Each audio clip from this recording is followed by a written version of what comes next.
Really quickly before I start, the way I'm going to rank these maps are how much love the close range, mid range, and long range character equally get, and how strong the dominant points are in each map. The less dominant points there are, the better the map.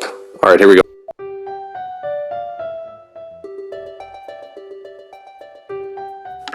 I think anyone saw this one coming, but Time Park is the absolute worst map in the game, and I'll explain why. So we have this Dino Land over here, it's very mid-range oriented. Then we have this little Zempic area, which I think is the best part of the four areas.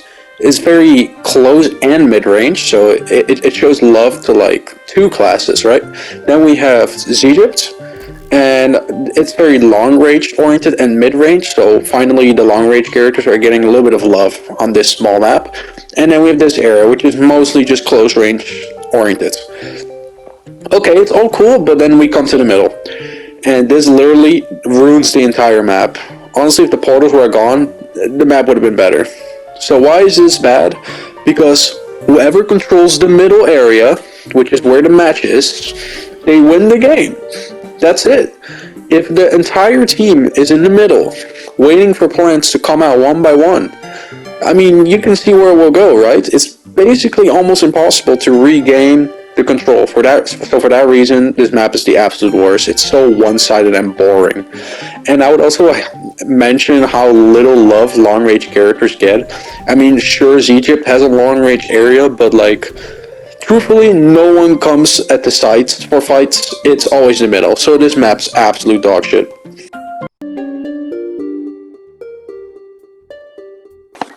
Jesus Christ, this map is a mess. I think it looks, in my opinion, the best out of all maps in terms of design, but gameplay, oh my god. So, I don't even know how many lanes it has. It's just a long range map, and the biggest problem of this map are the roofs. I mean, look at this one right here. As a pea shooter, I can get up this roof, and mind you, I have 95% accessibility to the map. I can see 95% of the map. I mean, any character that can jump on these roofs, great, you have a great time. What about the scientists? What about the engineers? What about the chompers? What about the all-stars? Any soldier class, brains class, and pea shooter class will have a great time, but I think it's purely designed for these characters and not any other character. My favorite part of the map, playing a non-pea shooter or like character that go on the roof, is this part on the bridge, but like, oh my god, this map is really bad. It has too many advantage points and it's just bad.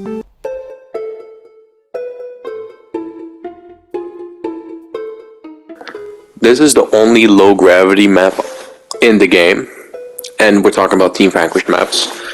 And low gravity is always bad in my opinion. I mean, yeah, it creates a new unique gameplay, but in terms of the balance for all the range classes, so mid, long, and close range characters, it's not very balanced. It's mainly the long range characters and mid range characters that are, mainly long range characters that are super dominant on low gravity maps.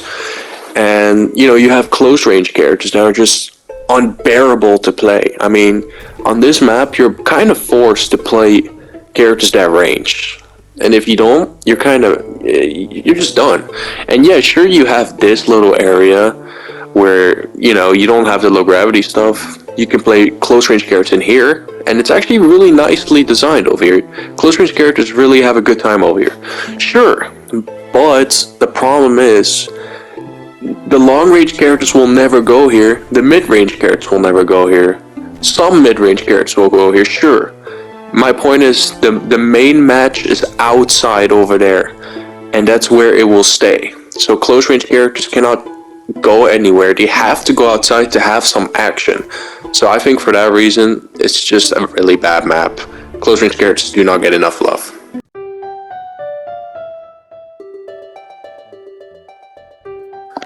Don't get me wrong, I love playing on this map. It's so fast paced, you get right to the action. I'll get to why it's bad in a bit, so let's start with some good parts. So this is technically the middle, but we're gonna call it the left. This is very mid and close range. I really love that, and there's also this little top section, which creates a little bit more interesting fight, I would say, right? You also have the middle, and in my opinion, this is the best close range design for any map in PvZ. That's how good it is. I mean, the close range characters are really shining in this little bottom area. So I think that's the biggest plus point of the map. And it's weird that it's at the bottom of the list, but there are some maps that just do it better. Now, if you go to the other side of the map, which is the right, for example, for the zombies, you have this little area, which also mid-range and some close range as well. Really good stuff. The problem is that snipers don't get super much love, and the main problem is the middle.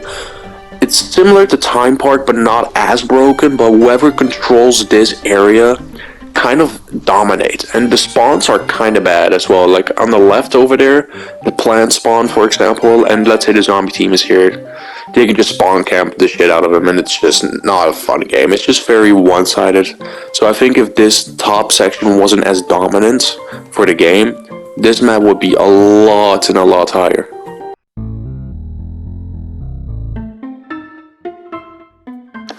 So this map is kind of bad in my opinion. It's a very long-range map, so far the long-range characters are getting some love, so that's a good start. Then there's some other side areas of the map, for example this one, where close and mid-range characters can like get out of that long-range spot and get some love.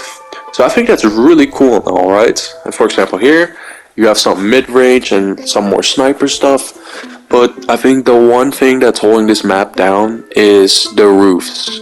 I mean, you can kind of tell where this is going. If you go on the roof and you see basically 90%, 80% of the map, and you're just a splashing pea shooter, you have the ultimate advantage point, and honestly, it just turns into a advantage game, where you just take over the same spot over and over, and I think it's just, I don't think it's interesting. I think it's just one-sided and boring compared to other maps that are way more complex.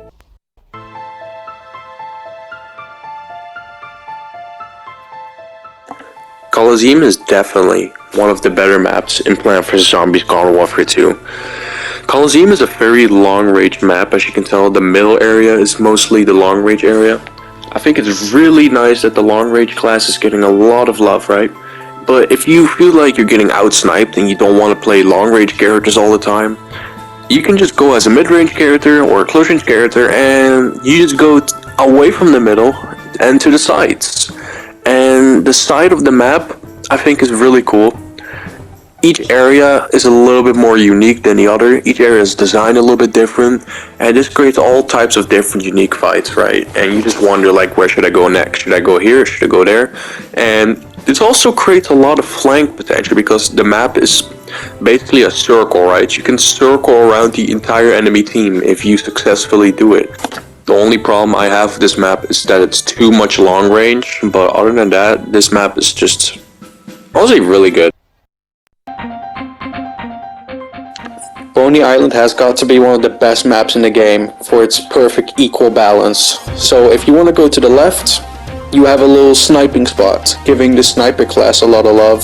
It's the same for the other side. It's a perfect way to start. There's no in between. But if you want to play a close range or a mid-range character, you go to the other side, and then you come in the volcano, which is very close mid-range oriented, which I really love, because what this does is mid and close range characters do not get out-sniped. And there's this underground section, and why this is cool is because look at this, you can kind of flank the plants like this, making it so much more complex and interesting than just shooting it. That's it. You can have strategies, you can flank, and it's amazing. And once again, the zombies and the plants can both do this. They both have access to it. They both have to fight for this flank. And then there's this middle area, there's a little tunnel to this mid and close range area. You can kind of, go out and in whenever you want, and there it goes up and down, which I think is really fantastic. And yeah, once again, I love the balance. Both the zombies and both the plants can fight for this part, and they can earn it. Now then there's this part. It's another sniping area, and it's a lot harder to get here, because you're kind of in the open, right? You don't really have much coverage unlike back there, but it's a very unique thing to fight for, I think. It's not broken either, but you have a good vision of like 50% of the map basically, right? And I think it's pretty cool, because a lot of interesting fights happen here. So that's really, really nice for this map. I would say the The worst part of this map, which is really holding it down, is this big rock. So this is only on the plant side. A Pichu can just come up here and have insane amount of high ground advantage. And even if you get flanked, you can kind of see them flank from up here. So if this was gone, it could have potentially been the number one in my list, but for this reason, unfortunately, it's gonna be over here.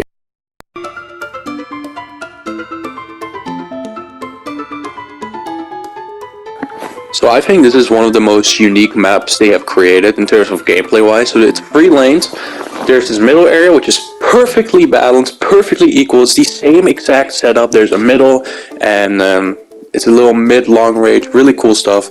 At the left you have this long area with moving boxes, kind of moving as a wall, I guess. Really cool stuff as well.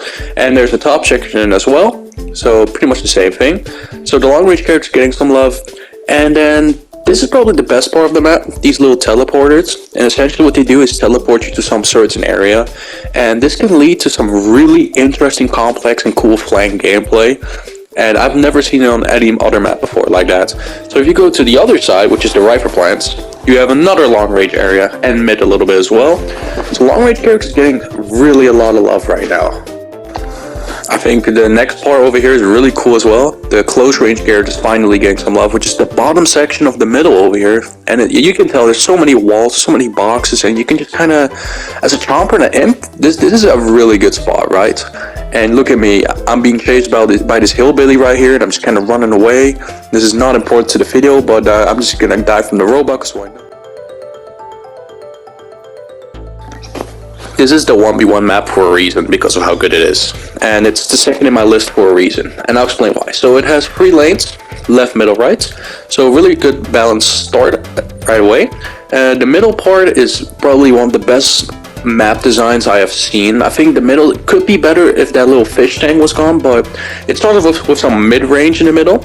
And when you go to the left, you have another little mid-range and a little bit of sniperish, and I love how it connects towards each other. So this whole area is basically mid-sniper range, mostly mid. And then when you go all the way to the right, you have purely sniper range. Like if you're being out mid-range in the middle, then you can always go here and, you know, build up some streaks. So the sniper class does not feel like underwhelming.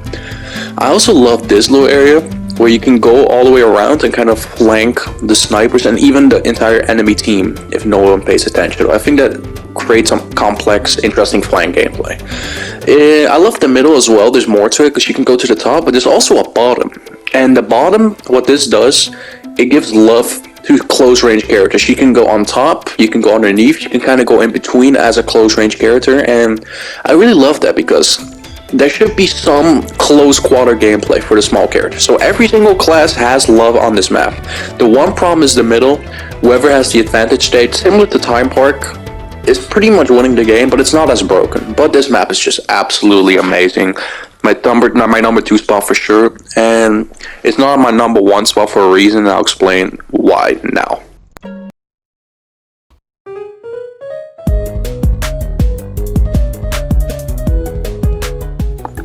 I mean, this map is just almost perfect. It's only missing one thing in my opinion. So it has 2 sides, plants and the zombies, and there's 5 ways to swap in between them. Unlike certain maps that are 3 lanes, this map is 5 lanes.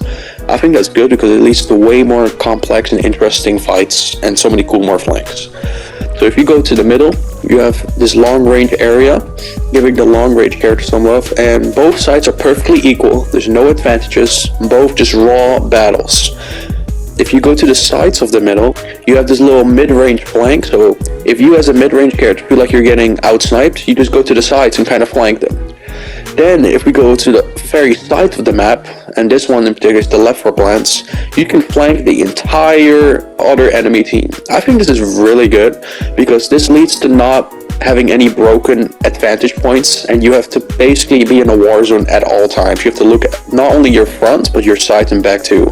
And then the same goes for the other side, the right for plants. You have the same thing, you fight, and then when you win, you deserve a good flank on the enemy team. I think that's really good. It's so much more complex, and it's not just one-sided like go forward and shoot. You go all the sides and you shoot everywhere, which I think a lot of people like this map for that reason, that it's just always so fast-paced because of that. The one problem with this map is that it doesn't give close range characters as much love. Now you might be thinking, why is Aqua Center not one then? They gave close, mid, and long range characters equal love. Well, the problem with Aqua Center is that the middle. The middle is a pretty strong advantage point, and I think advantage points are pretty bad in any map. And Frontline Flats doesn't really have advantage points. I know it doesn't have as much love for the close range characters as Aqua Center, but I think in terms of gameplay wise, because of the lack of advantage points, Frontline Flats is the best map in the game for that reason.